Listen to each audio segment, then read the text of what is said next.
Well, I'm not used to having my lectures being compared to a root canal. But we'll see how this goes. One of the things you must know is that I come from Yale University. That's where I've been teaching for the last 30 years. But it's not just Yale University. I come from the forestry school.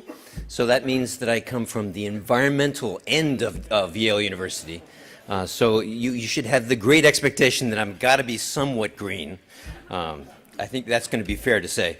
But actually, one of the things I wanted to get across to you is sort of what do social scientists have to say about climate change. That's one of the things I want to make sure that I get across.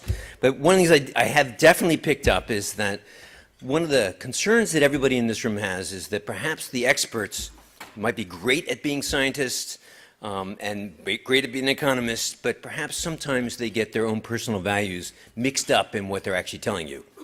So I guess from my personal experience, I think that is true. And I'm one of the experts, so one of the things I'm worried about is how much my own personal values might be coloring the things I want to try to tell you, or the things I've been telling people for all the last 40 years. But one of the other things I want to say is that even though it's true that scientists may be more on the liberal end of values, one of the questions is, well, what do we want to do about that then?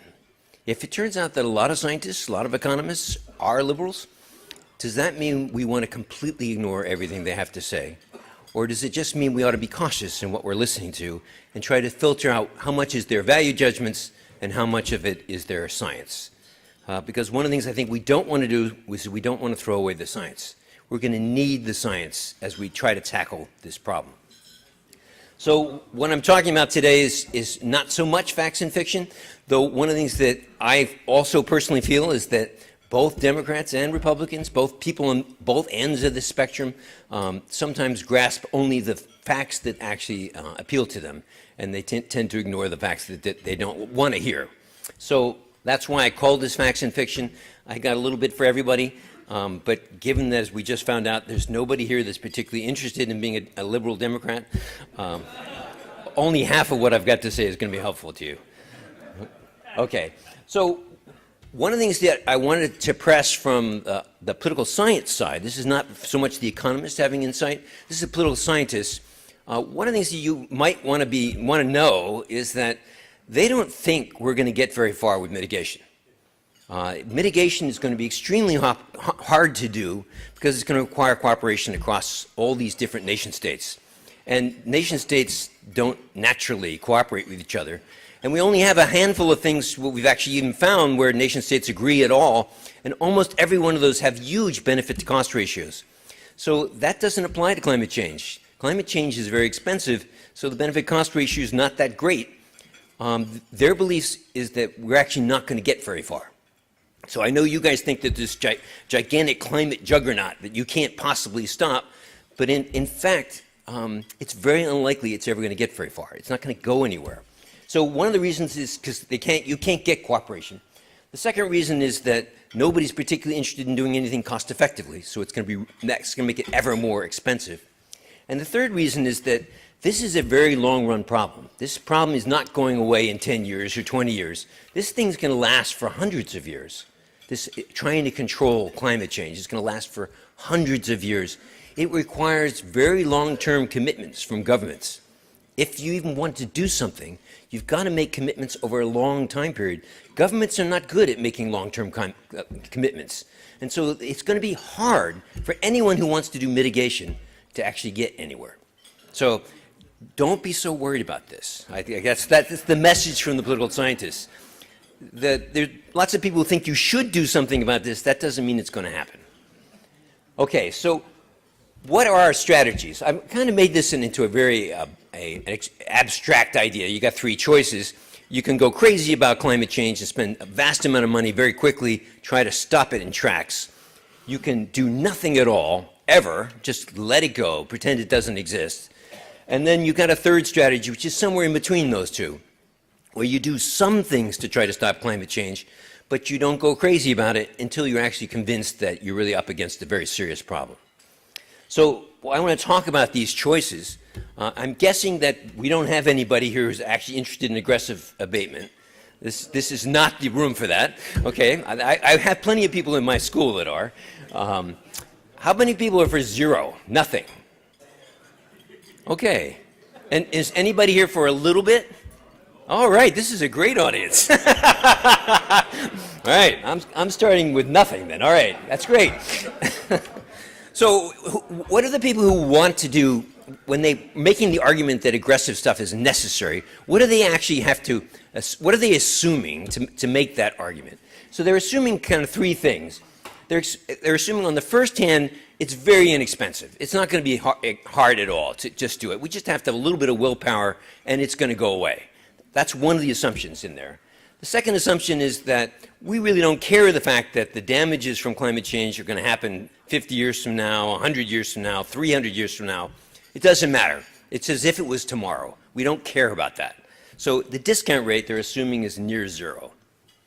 And the third thing that they're arguing is that whatever that really bad consequence is, it's really bad.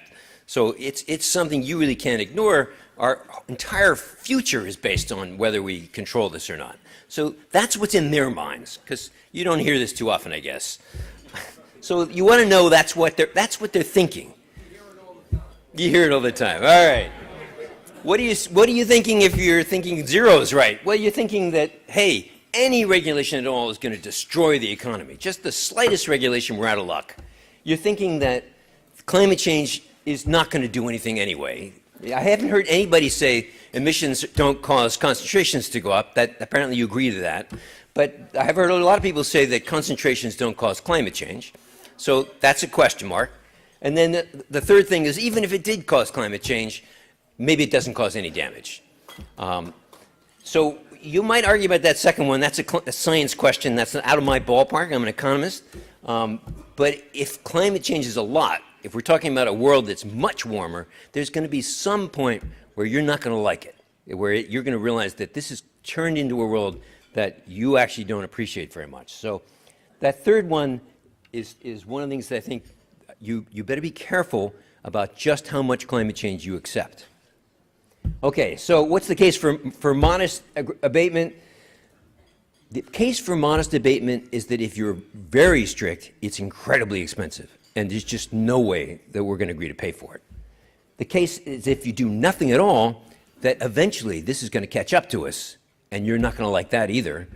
And the idea is if you do a little bit, you just start the process, watch to see how it unfolds, react to it as it gets worse, that actually is going to give you the most options, and that might in fact be the most prudent thing to do. So is the cost of mitigation high or low? It turns out that if you're really after 2 degrees, if you take the Paris Agreement, they say, yeah, we want 2 degrees, that's great. Well, 2 degrees is going to be incredibly expensive. You're talking about something that's going to cost $50 to $60 trillion in present value numbers. That's $50 to $60 trillion of our current wealth. We're going to have to spend that, not all at once, but we're going to have to spend that over the next 100, 150 years. You're talking about an awful lot of money. And it turns out that holding things at 2 degrees, it's not clear that it's going to be worth it. So we're going to have to look at that carefully. What kind of price would you need on carbon today if you're going to go after that target? You would need something like $100 a ton today, and that price is going to have to rise every year by something like half the interest rate. So in real terms, it would have to rise at roughly 2% every year. So that is a very expensive commitment. And that's one thing that I think the people who are advocating for those targets just have no idea. So what did they agree in Paris? They agreed they like 2 degrees, and they agreed they want to spend about $5 a ton. So that's not going to happen. That's not going to make it. What happens if you do spend $5 a ton? It turns out what you're actually targeting at $5 a ton is 4 degrees. That is, if you take $5 a ton today and let that get a little bit higher over time at roughly a 2% rate, you're going to eventually have a planet that's going to warm 4 degrees, and then you can peak it at 4 degrees. The question is that going to be acceptable? Now that's assuming, all this is assuming that we've got a climate sensitivity of 3 degrees. If climate sensitivity is 2 degrees, as was argued earlier today, then it's going to be cheaper. this is what the cost curve, the marginal cost curve looks like for temperature. So you've never seen this before, because this is something that my colleagues have never shown you. But this actually follows from all the work that they do. It says that if you do just a little bit of mitigation, it's pretty cheap. It's not going to be that expensive. Most of the mitigation you're going to be doing is in the far future. It's not now, it's later, after you're pretty convinced that you're actually up against a serious problem. But if you try to push for those lower temperature targets, it turns out you cannot wait to do mitigation. You have to start now, and you have to start it with increasingly expensive things to do. And that high cost is what is hidden, I think, from most of the public. The fact that to get those low temperature targets is not going to be a small thing. It's going to require a very large sacrifice. So why does it require a large sacrifice? It turns out we have to do an awful lot if we're not going to use fossil fuels. You see a long list of things that are there. If we're going to go after 2 degrees, we're not going to use most of our fossil fuels, we're going to leave them in the ground, we're going to have to spend an awful lot of money on huge programs to replace it. One thing that obviously the green population hasn't quite grasped yet is one thing, for example, that we have to do is we have to double the amount of nuclear power. That is not just keep our nuclear power, but it's got to be at least twice as big as it is now. But that's not the only thing on that list. Every single thing on that list has to happen to get 2 degrees. You can't just say, well, I like the idea of windmills. That's kind of like Holland or something. That sounds cool. But you're talking about not 1 or 2 windmills. We got 1 windmill in New Haven, but that's not going to do it. You're talking about having millions of windmills. You're talking about have to do huge amounts of things. You're talking about covering 2 million hectares of land in solar panels. That's gigantic investments. You're talking about trying to put CCS, carbon capture and storage, on virtually every one of the fossil fuel plants that we've got. You're talking about taking 1/6 of the cropland of the world and using it to grow energy. These scenarios are incredibly demanding, and they're asking a lot of us. So that's why it's so expensive. It's because of the sheer magnitude of the energy sector and what you have to do to replace it. Okay, so obviously if you do less mitigation, if you shoot for 4 degrees, you don't have to do that full list. You can do much less. But one of the things that's really clear is because this is such an expensive program, we're talking $60 trillion present value, so that's spending much more than that spread out over time. One of the things that we have to be is cost effective. And that means that when we go to do this, we can't be wasting money on things that don't work. We can't afford to have inefficient government programs. This has to be a very tight thing. So that $60 trillion that I talked about assumed we did this as effectively as we can. That is, that the government is perfect. And not just our government is perfect, but every government is perfect. And we all coordinate together perfectly. That's what's underneath that $60 trillion number. If it turns out like half the country say, well, forget you, you do that, I'm not going to do it, it turns out that alone doubles the cost of trying to get to a 2-degree program. It goes from 60 trillion to 120 trillion. It becomes exorbitant. So cost effectiveness, because this is such an expensive program, is critical. And we've got to get this done. And this is, again, one of those hurdles that there's no indication we're the slightest interest in being cost effective as a government. Is the discount rate 0? No, the discount rate is quite clearly not 0. People care about whether they're going to get benefits near term. They're not interested in benefits you're going to give them 200 years from now, 500 years from now. The fact that many of the worst things that happen with climate change happen way in the future is actually hurting climate change as an attractive investment. If all that stuff happened right away, you would actually be pretty convinced pretty quickly that you want to do climate change right away. If the things that can happen with a 7-degree warming happen tomorrow, that would be pretty convincing that this is a serious problem and it deserves huge sacrifice. But the fact that this is taking place over hundreds of years actually matters, because you're being convinced that, wow, that we're going to get 2 meters of sea level rise, But if that's 200 years from now, who cares? It turns out we'll adapt to that. We'll adjust to it. But if it's tomorrow, it's going to be much more serious. So discount rates are not zero.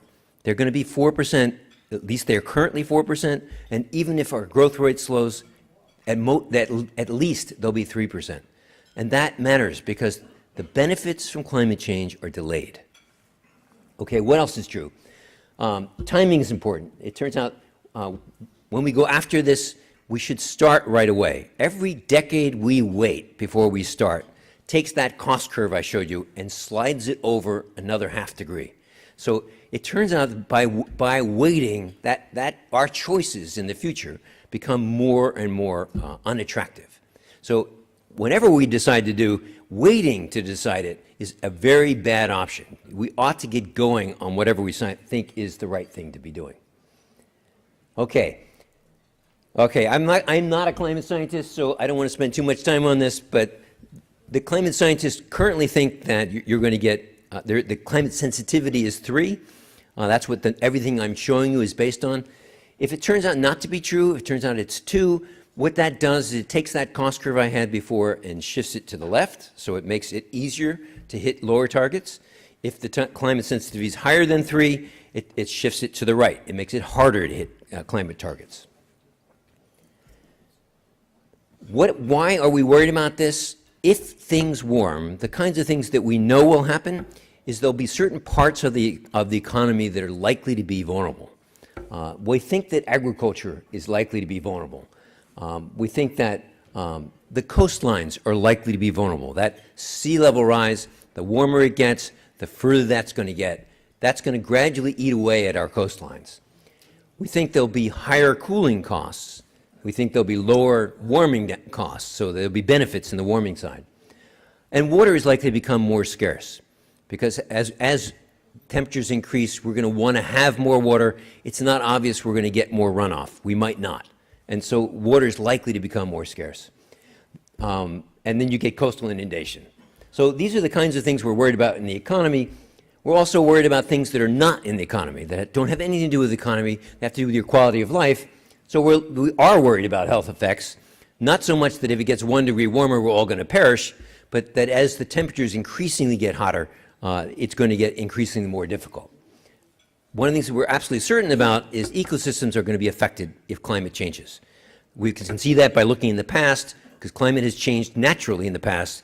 Ecosystems had made dramatic changes when that happened. So we're pretty sure that's going to happen. And then, of course, if you have beaches and coastal areas, wetlands, those things will get inundated with sea level rise.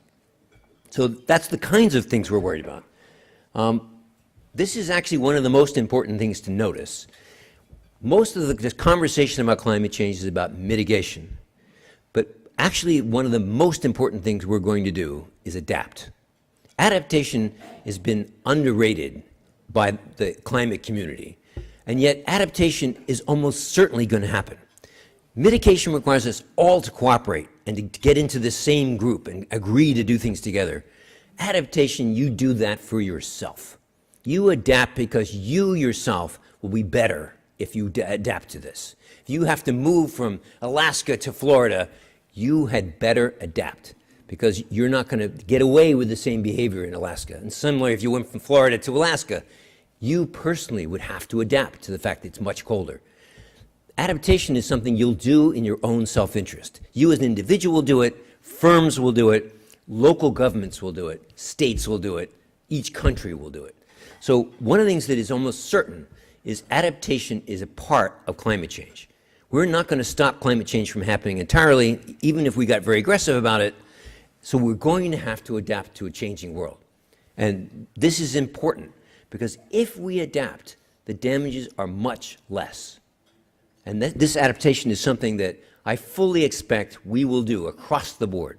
That farmers will figure out, hey, I got to change my crops. I'm going to do some little more irrigation than I thought I would do. That people on the coastlines will say, geez, New York City is not going underwater. We're going to put a wall around it. We're going to protect it. We're going to do, if it's getting hotter, we're going to put cooling in our homes. That's already very obvious because the whole southern tier of the United States has suddenly become the place to live. That's only happened after we learned how to do air conditioning. But now that we know how to do that, that's something we're going to do. We're going to make these changes. And making these changes will make the damages much less. So adaptation is very, very important. And whether or not you believe in climate change or not, you better believe in adaptation. Whether it's natural or whether it's man-made, it makes no difference. You better adapt. Because if you don't, you're going to be finding yourself doing the wrong thing at the wrong time. And you're going to pay for it. So you have every personal incentive to adapt. So one of the things that is very important to get across is think about adaptation. This should be a bipartisan thing. Everybody has got something to say about adaptation. And if a lot of Republicans happen to live in the southern tier of the United States, you're going to have to adapt first. So adaptation is not a Democrat idea. Adaptation is self-survival. So do it.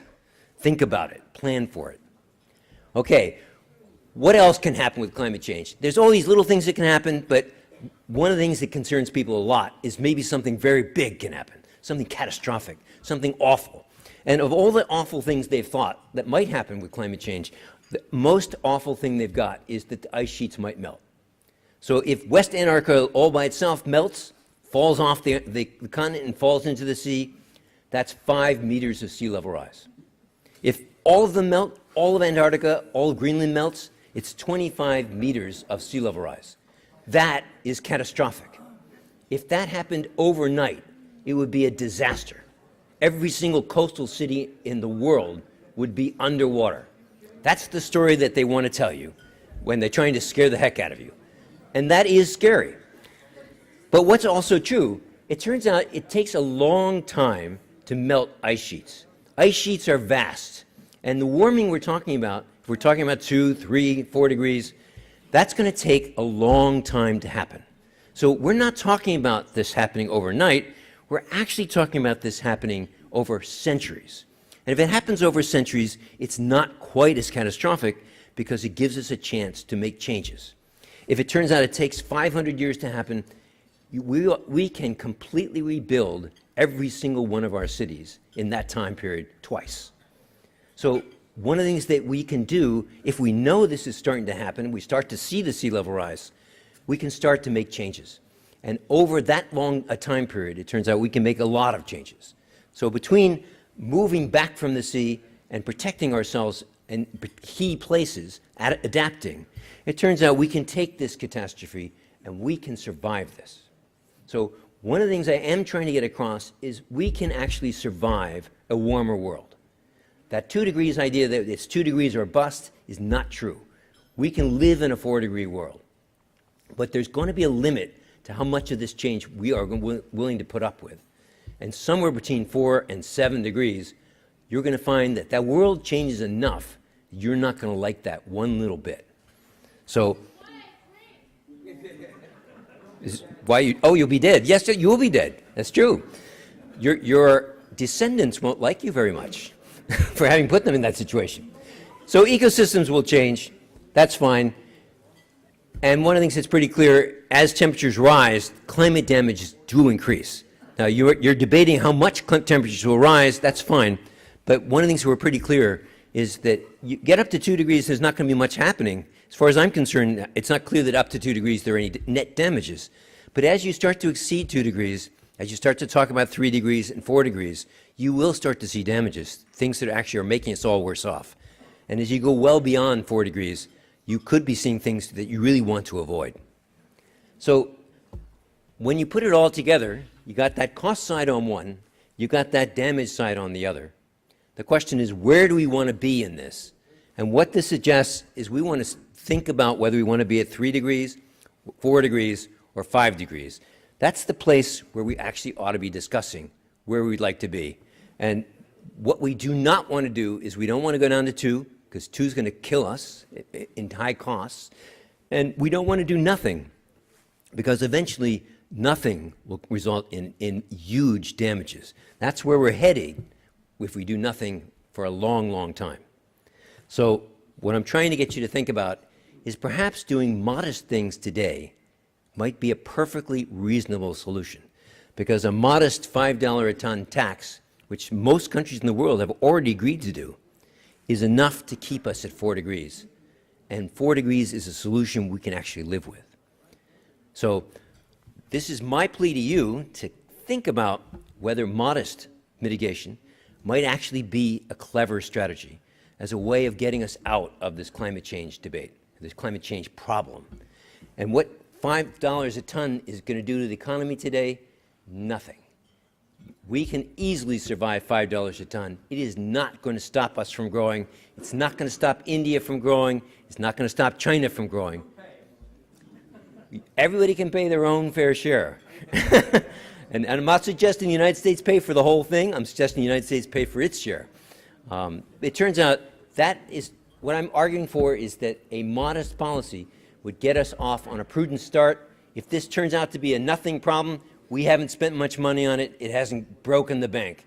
If it turns out it is a serious problem, you're going to regret the day you let a $5 a ton opportunity just slip underneath your fingers, because you're going to be facing much higher prices to get rid of what's left if we don't do this. So my sense is we can afford this. Let's do the cheap things. Let's get started. Let's get the whole world participating, and let's see where this is going to take us. Thank you.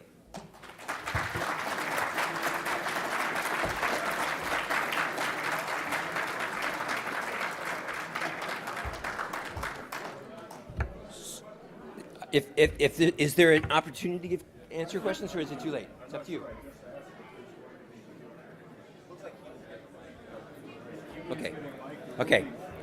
Okay. There's going to be an opportunity to ask questions. They're getting the mics right now. Do you want someone to speak loudly? You want to ask someone just to speak loudly, or is that not going to work? I can have it right, yes. Okay. Sir, thank you very much for your presentation. Christopher Monkton. I'm afraid I find parts of it very unsatisfactory. Your point about the fact that the longer any warming took to happen, the better it would be for us and the cheaper the cost, that's very sensible, and very few economists have the wisdom to make that point. I'm grateful for that. But I think there are two defects in your approach, which are often the approach of what one might call environmentalist economists. First of all, in the integrated assessment models that they use, the PACEs and the funds and the DICEs, these models do not properly integrate the two things that you have to integrate to get a reasonable estimate of what it is going to cost to adapt or to mitigate, which is better and by how much.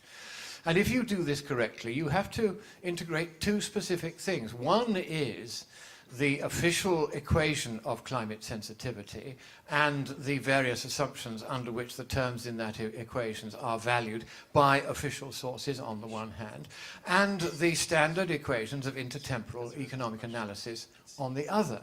There are no substitutes for this, but none of these so-called integrated assessment models actually does that. If you do that exercise and ad simplicitatem, you leave out a lot of the complications which are of marginal impact, then what you find is that it is between 10 and 100 times costlier to mitigate today than to adapt the day after tomorrow. And furthermore, that it's 100 to 1,000 times costlier to act today, to mitigate today, than to adapt tomorrow, if, as is now becoming evident, the IPCC's estimates of the amount of warming we're going to get are prodigiously exaggerated. So in the end, you cannot do a proper economic analysis of this without doing a proper climate analysis, and that even the IPCC hasn't done right. At the moment, therefore, would you agree with me, there is in fact no case for taking any action whatsoever to make non-existent global warming go away?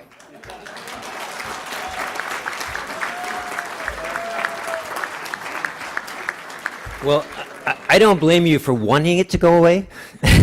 I think if you took a vote, I think most people in the world would say, I vote for it to go away. But that doesn't mean that it will go away. And even the discussions we've heard earlier today, they were saying, well, maybe climate sensitivity is not 3, but they weren't saying 0. They were saying 2.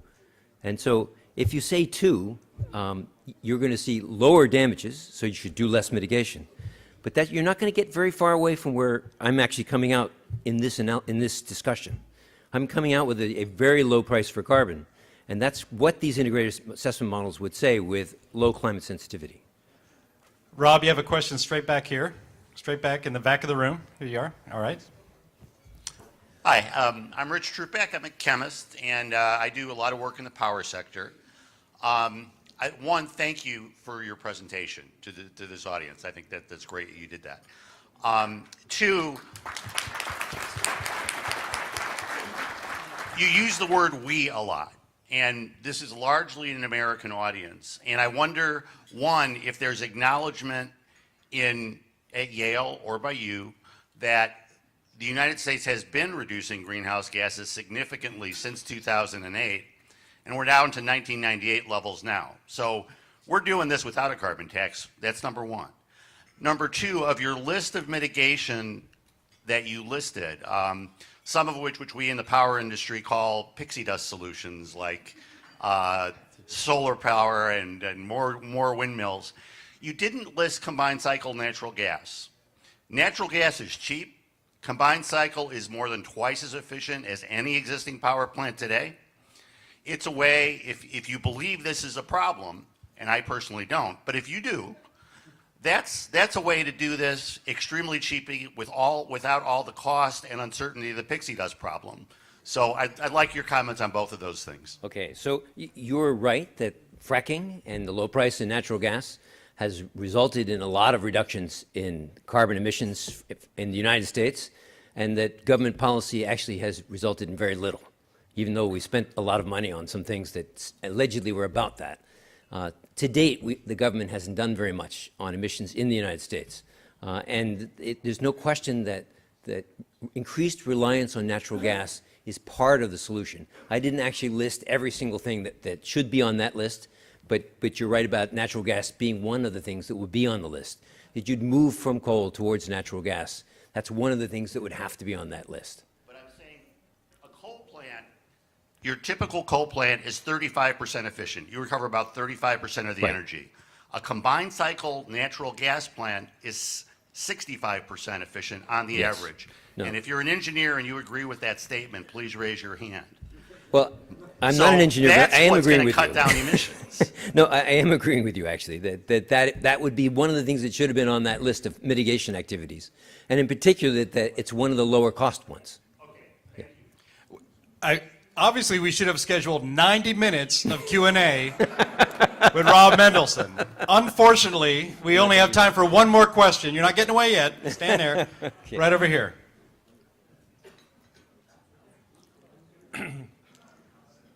It was very difficult for me to listen to your presentation for the second time today because you have assumed we have a problem. And I don't think we've ever proven that we have a problem with CO2. But let me, as an economist, why don't you look at the worldwide reserves of coal, oil, and natural gas and analyze how the cost of that depleting resource is going to increase and factor that into a market-driven change from fossil fuels to something else. And the something else is obviously nuclear for a high-technology company. Nuclear's not going to give you the CO2 that you're worried about. So why don't you ever look at the actual reserves of coal, oil, and natural gas? Well, one of the things that I teach in environmental economics course is that markets actually do an excellent job of managing non-renewable resources, and you should leave the markets to deal with that. So that obviously includes fossil fuels, that there's no reason to regulate fossil fuels other than these externalities. Now, it is true that all these analyses that you've heard from me are all based on the idea that climate change does in fact lead to warming. And if it turns out that's not true, then you don't want to spend any money on this. But if it is true, that's what these analyses are telling you. That if it turns out there is a climate sensitivity and it's not 0, it's closer to 2 or 3, well, if we would you're going to want to worry about this. Yeah, if we would just base climate sensitivity on physical data and not models, we would conclude that we have very low sensitivity. And in that case, I think you would agree that it doesn't matter if you have Yeah, that tax or not. I think you've been sold a little bit of a simplification, that it's not just climate models that they got climate sensitivity from. It's also from looking at historical data, and it's also from looking at the other planets. Mars is just a little bit further out from me, from the Earth, but Mars is frozen. Venus, just a little bit closer to the sun, but it's incredibly hot. We know something about greenhouse gases. We know that, in fact, we wouldn't want to live on this planet without them. You know, there's been historical accidents in the past that have knocked the atmosphere of the Earth out, gone. The planet was frozen for 1 million years because we lost our atmosphere. So it's not that we don't believe in greenhouse gases. The science behind greenhouse gases is very clear. It's the question, what is not clear is the climate sensitivity 1, is it 2, is it 3, is it 4? That's not clear. That the magnitude of the climate sensitivity is uncertain. But the idea that greenhouse gases are affecting our temperature, that is very clear.